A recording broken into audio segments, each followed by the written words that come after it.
जय हिंद फ्रेंड्स। तो आज से हम स्टार्ट करेंगे यूपीपीसीएस 1 संकल्प से सिद्धि का मेडिवल हिस्ट्री का शॉर्ट नोट्स मध्यकालीन भारत का इतिहास, जिसमें इसको हम टॉपिक वाइज क्या पूरे नोट्स को कवर करना है। तो इसमें देखते हैं, पहला जो दिया है भारत पर मुस्लिम आक्रमण। तो इसमें हम देखते हैं इस्लाम धर्म का उदय। इस्लाम धर्म का जो उदय है, इसके संबंध में इस्लाम धर्म के जो प्रवर्तक थे कौन थे, तो हज़रत मोहम्मद साहब, जिनका जन्म कब हुआ था, तो 570 ईस्वी में हुआ था। और ये कहाँ हुआ था, तो सऊदी अरब के मक्का में हुआ था। तो इम्पॉर्टेंट यहाँ से है, क्योंकि कभी कभी पूछ देता है ना कि कथन वाले क्वेश्चन में बना के, तो थोड़ा इनका जन्म का जो ईस्वी है वो याद करना जरूरी है। कब हुआ था, तो 570 ईस्वी में सऊदी अरब के मक्का में हुआ था। यहीं से इस्लाम धर्म का उदय हुआ था। यहीं से क्या हुआ था, तो इस्लाम धर्म का उदय। इसी कारण यह स्थान मुस्लिमों का पवित्र स्थल माना जाता है। हजरत मोहम्मद साहब की जो मृत्यु हुई थी वो 632 ईस्वी में हुई थी। अब जन्म इनका कब हुआ था, तो जन्म 570 ईस्वी में हुआ था। वहीं अगर मृत्यु का देखें तो मृत्यु कब हुई थी, तो वो हुई थी 632 ईस्वी में। भारत पर पहला मुस्लिम आक्रमण, तो देखते हैं इसको। भारत पर पहला जो है सफल मुस्लिम आक्रमण 712 ईस्वी में अरब के आक्रमणकारियों मोहम्मद बिन कासिम के नेतृत्व में हुआ था। इम्पॉर्टेंट है ये। कहाँ, किसके नेतृत्व में, तो अरब के आक्रमणकारी थे मोहम्मद बिन कासिम के नेतृत्व में हुआ था। कब हुआ था, 712 ईस्वी में। मोहम्मद बिन कासिम ने मकरान के रास्ते सर्वप्रथम देवल पर आक्रमण किया। इराक के कहाँ सर्वप्रथम आक्रमण किया, तो देवल पर आक्रमण किया। इराक के हाकिम अल हजाज ने मोहम्मद बिन कासिम के नेतृत्व में अरबों को सिंध पर आक्रमण करने के लिए भेजा। किसने भेजा था, तो मोहम्मद बिन कासिम ने भेजा था। किसको, अरबों को भेजा था सिंध पर आक्रमण करने के लिए। इस समय सिंध के राजा कौन थे, तो दाहिर का शासन था। इस समय सिंध पे किसका शासन था, तो राजा दाहिर का शासन था।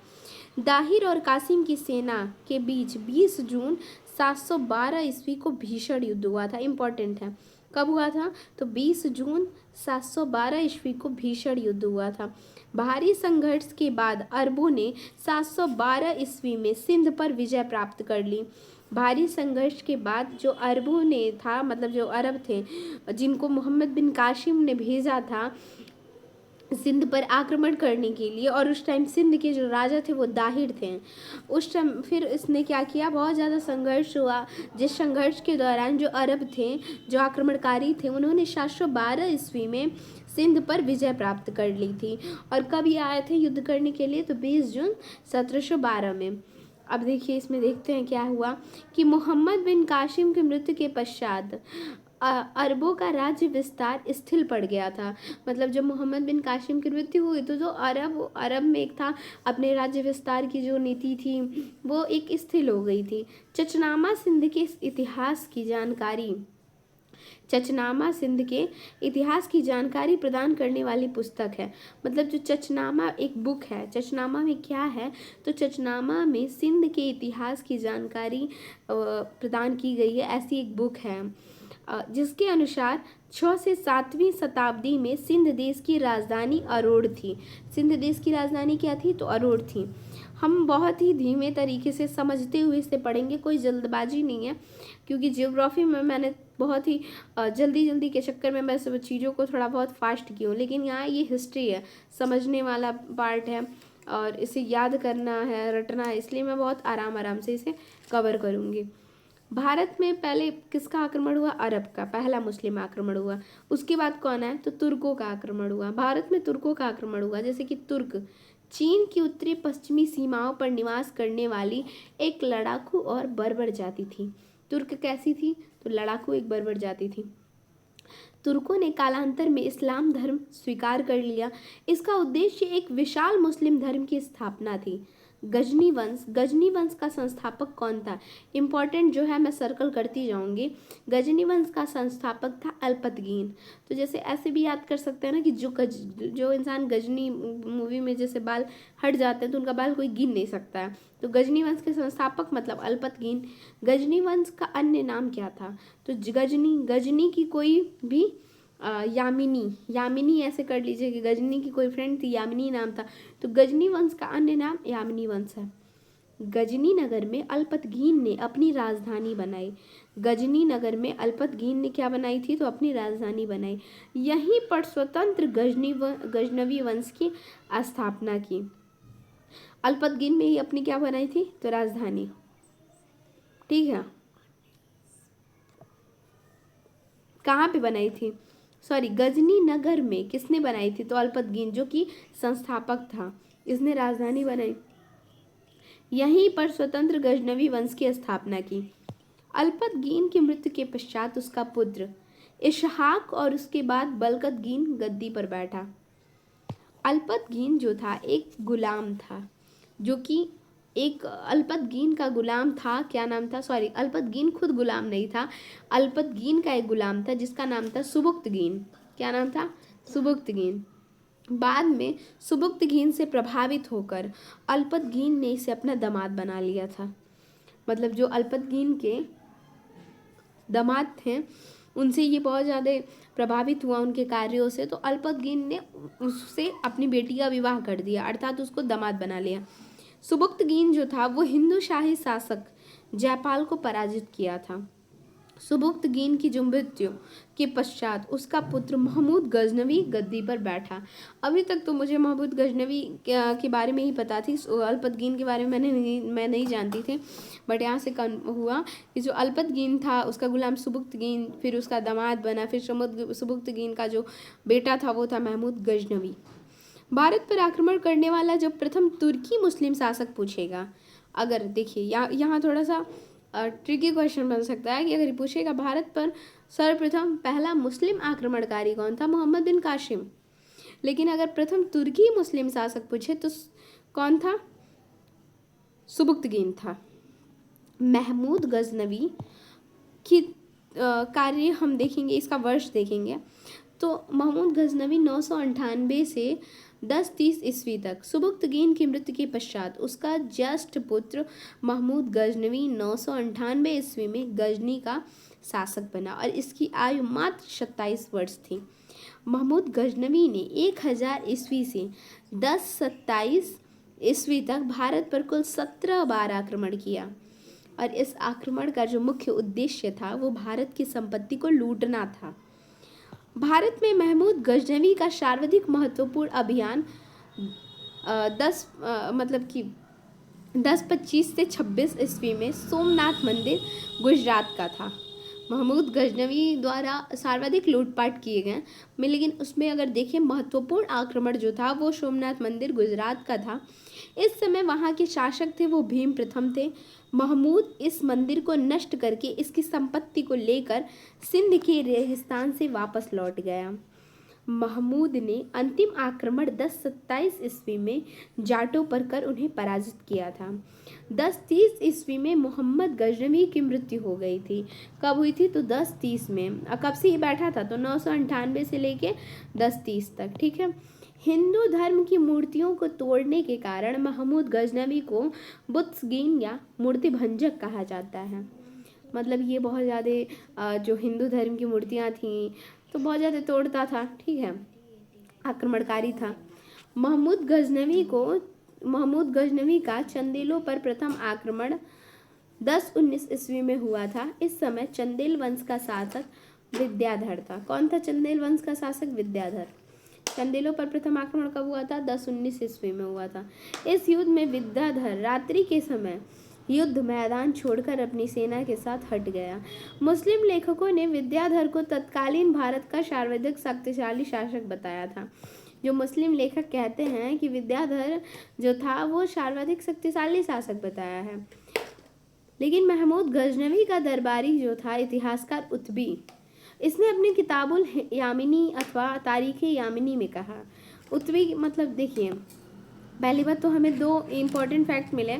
उत्बी की कौन सी बुक थी? तो उत्बी की दो बुक थी, किताबुल यामिनी अथवा तारीख यामिनी नामक ग्रंथ की रचना की थी। ठीक है, और ये जो उत्बी था वो कौन था? तो महमूद गजनवी का दरबारी इतिहासकार था। महमूद गजनवी द्वारा चांदी के सिक्के के दोनों तरफ अलग अलग भाषाओं में मुद्रा लेख अंकित थे। एक तरफ अरबी तथा दूसरी तरफ संस्कृत भाषा में थे। अब देखिए ये भी इम्पोर्टेंट है कि महमूद गजनवी ऐसा था जिसके चांदी के सिक्कों के दोनों तरफ अलग अलग भाषाओं के मुद्रालेख अंकित थे, एक तरफ अरबी भाषा के, दूसरी तरफ संस्कृत भाषा के। अब हम देखेंगे अल बरूनी के बारे में। अल बरूनी का जो जन्म हुआ था वो 973 ईस्वी में हुआ था। वह महमूद गजनवी के साथ 11वीं शताब्दी में भारत में आया था। पुराणों का अध्ययन करने वाला प्रथम मुसलमान अल बरूनी था, मतलब ऐसा मुस्लिम शासक जिसने पुराणों का अध्ययन किया। पुराण जो है वो हिंदू धर्म का एक धार्मिक ग्रंथ है और उसका अध्ययन एक मुस्लिम शासक ने मुसलमान ने किया था, ठीक है, जो कि कौन था? अल बरूनी था, प्रथम मुसलमान था ये जिसने पुराणों का अध्ययन किया था। तो इम्पोर्टेंट फैक्ट यहाँ पे भी है। वह क्या था? तो वह भूगोल, तर्कशास्त्र, विज्ञान, गणित अथवा संस्कृत का जानकार था। अल बरूनी ने अरबी भाषा में तहकीक हिंद की रचना की। वह एक संस्कृत का विद्वान और त्रिकोणमिति का विशेषज्ञ था। देखिए वह एक संस्कृत का विद्वान और त्रिकोणमिति का क्या था? तो विशेषज्ञ था। फिरदौसी के बारे में हम देखते हैं। यह जो था वो महमूद गजनवी का दरबार का प्रसिद्ध विद्वान था। देखिए फिरदौसी, तो ये इसका भी संबंध किससे दिख रहा है? तो महमूद गजनवी। और क्या था? तो प्रसिद्ध विद्वान था। इसे पूर्व के होमर की उपाधि दी जाती है। किसे? इसे पूर्व के होमर की उपाधि दी जाती है। फिरदौसी ने शाहनामा की रचना की थी। अब हम पढ़ेंगे मोहम्मद गजनवी के बाद मोहम्मद गौरी के बारे में। भारत में मुसलमानों के साम्राज्य का वास्तविक संस्थापक सिहाबुद्दीन उर्फ मोहम्मद गौरी था। भारत में मुसलमानों के साम्राज्य की नींव रखने का श्रेय मोहम्मद गौरी को जाता है। आक्रमण तो बहुत किया, आक्रमणकारी में मोहम्मद बिन कासिम, ठीक है, महमूद गजनवी, लेकिन अगर ये पूछें कि भारत में मुसलमानों के साम्राज्यों की नींव रखने का श्रेय किसे जाता है तो वो जाता है मोहम्मद गौरी को। सर्वप्रथम 12वीं शताब्दी के मध्य में गौरी वंश का उदय हुआ था, ठीक है। पहले क्या था? इसके पहले गजनवी वंश था, ठीक है, लेकिन कब आया? अब कौन आया? तो गौरी वंश। गौरी वंश का उदय हुआ 12वीं शताब्दी के मध्य में। गौर महमूद गजनवी के अधीन एक छोटा सा पहाड़ी राज्य था। 1173 ईस्वी में गौरी यहाँ का शासक बना। साम्राज्य स्थापना के उद्देश्य से 1175 से 1205 ईस्वी के मध्य गौरी ने कई बार भारत पर आक्रमण किया। मोहम्मद गौरी ने सर्वप्रथम 1175 ईस्वी में मुल्तान पर आक्रमण किया था। तो यहाँ भी एक इम्पॉर्टेंट फैक्ट बनता है कि मोहम्मद गौरी ने सर्वप्रथम कहाँ पर आक्रमण किया था? तो 1175 ईस्वी में मुल्तान पर आक्रमण किया था। मोहम्मद गौरी ने 1178 ईस्वी में, ठीक है, गुजरात पर आक्रमण किया। 1108, देखिए इसके आक्रमण को भी मतलब क्रम में पूछ सकता है। अब देखिए 1175 में कहाँ पे किया था? मुल्तान पर आक्रमण किया, ठीक। 1175 से लेके 1205 में कई आक्रमण किया। जैसे 1175 में कहाँ किया? मुल्तान पे। 1178 में कहाँ किया? गुजरात पर। परंतु गुजरात के जो शासक थे ना, भीमदेव द्वितीय ने आबू पर्वत के निकट उसे पराजित कर दिए। यह भारत में मोहम्मद गौरी की पहली पराजय थी। 1191 ईस्वी में तराइन के प्रथम युद्ध में, ठीक है, 1191 में ईस्वी में क्या हुआ? तो तराइन का प्रथम युद्ध हुआ जिसमें दिल्ली के जो शासक थे वो थे पृथ्वीराज चौहान। इन्होंने मोहम्मद गौरी को पराजित किया।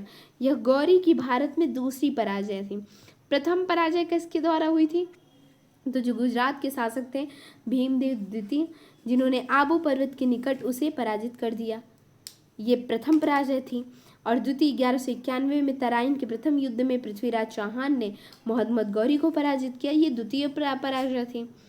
अब देखिए 1192 ईस्वी में फिर तराइन का द्वितीय युद्ध हुआ। 91 में क्या हुआ? तराइन का प्रथम युद्ध हुआ था।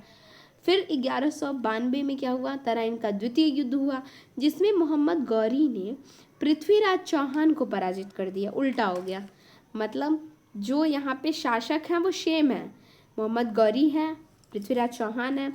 प्रथम युद्ध में 91 में क्या हुआ कि मोहम्मद गौरी को पृथ्वीराज चौहान ने पराजित कर दिया, मतलब विजयी यहाँ कौन हुए? पृथ्वीराज चौहान। वहीं 1192 में देखें तो जस्ट अपोजिट हुआ कि मोहम्मद गौरी ने पृथ्वीराज चौहान को पराजित कर दिया। इसी विजय के उपरांत भारत में मुस्लिम शक्ति की स्थापना हुई थी। 1194 ईस्वी में चंदावर के युद्ध में मोहम्मद गौरी ने कन्नौज के शासक राजा जयचंद को पराजित किया। इसके पश्चात तुर्कों का नियंत्रण पूर्वी उत्तर प्रदेश में बनारस तक स्थापित हो गया था। मोहम्मद गौरी एक साधारण दास मोहम्मद बिन बख्तियार खिलजी ने बिहार में विजय की तथा नालंदा एवं विक्रमशिला विश्वविद्यालय को नष्ट कर डाला। अब देखिए, मोहम्मद गौरी का एक साधारण सा दास था। इस दास का क्या नाम है? मोहम्मद बिन बख्तियार खिलजी। इसने इतना उत्पात किया कि इसने नालंदा और विक्रमशिला विश्वविद्यालय को ही नष्ट कर दिया। तो क्वेश्चन आता है कि कौन सा ऐसा मुस्लिम आक्रमणकारी था जिसके द्वारा नालंदा एवं विक्रमशिला विश्वविद्यालय को ध्वस्त किया गया था? तो ये था मोहम्मद बिन बख्तियार खिलजी। इसने 1198 से लेकर 1203 तक बंगाल पर भी कई बार आक्रमण किया। इस समय वहाँ का शासक जो था वो थे लक्ष्मण सेन थे। गौरी का जो अंतिम अभियान था वो था 1205 ईस्वी में पंजाब के गोखर जातियों के विरुद्ध था। गौरी का अंतिम अभियान कब था? 1205 ईस्वी में पंजाब के गोखर जातियों के विरुद्ध था। मोहम्मद गौरी के साथ प्रसिद्ध संत शेख मोइनुद्दीन चिश्ती भारत आए थे, जिन्होंने भारत में चिश्ती संप्रदाय की स्थापना की थी। एक क्वेश्चन यहाँ से भी मिल रहा है कि मोहम्मद गौरी के साथ कौन आए थे? तो संत शेख मोइनुद्दीन चिश्ती भारत आए, जिन्होंने भारत चिश्ती संप्रदाय की स्थापना की। मोहम्मद गौरी के सिक्कों पर एक ओर कलमा खुदा रहता था और दूसरी ओर देवी की लक्ष्मी की आकृति रहती थी। अब देखिए, अभी हमने एक सिक्का देखा जिसमें क्या था? जिसमें क्या था? किसके सिक्के में था? तो अभी हमने देखा एक सिक्के के हम बारे में देखा। अभी यही देखिए किसके सिक्के में? महमूद गजनवी द्वारा जो चांदी का सिक्का था, तो उसमें दोनों तरफ अलग अलग भाषाओं में मुद्रा लेख अंकित थे। एक तरफ अरबी था और एक तरफ संस्कृत भाषा था। और लेकिन वहीं पे हम इसके सिक्कों के बारे में देखते हैं। मोहम्मद गौरी के सिक्कों पर क्या था? तो एक ओर कलमा खुदा रहता था, तो दूसरी ओर देवी की लक्ष्मी की आकृति रहती थी। तो इम्पॉर्टेंट है, ठीक है, क्योंकि देखिए सिक्कों से क्वेश्चन भी आते हैं, तो थोड़ा इसे भी देखा जाए। तो यहाँ हमारा जो मुस्लिम आक्रमण था, ये जो टॉपिक हमारा था भारत पर मुस्लिम आक्रमण, ये समाप्त हुआ। ठीक है, अब हम नेक्स्ट टॉपिक यहाँ पढ़ेंगे दिल्ली सल्तनत। दिल्ली सल्तनत में हम देखेंगे 1206 से 1526 ईस्वी तक। इसको हम नेक्स्ट वीडियो में कवर करते हैं। Thanks for watching.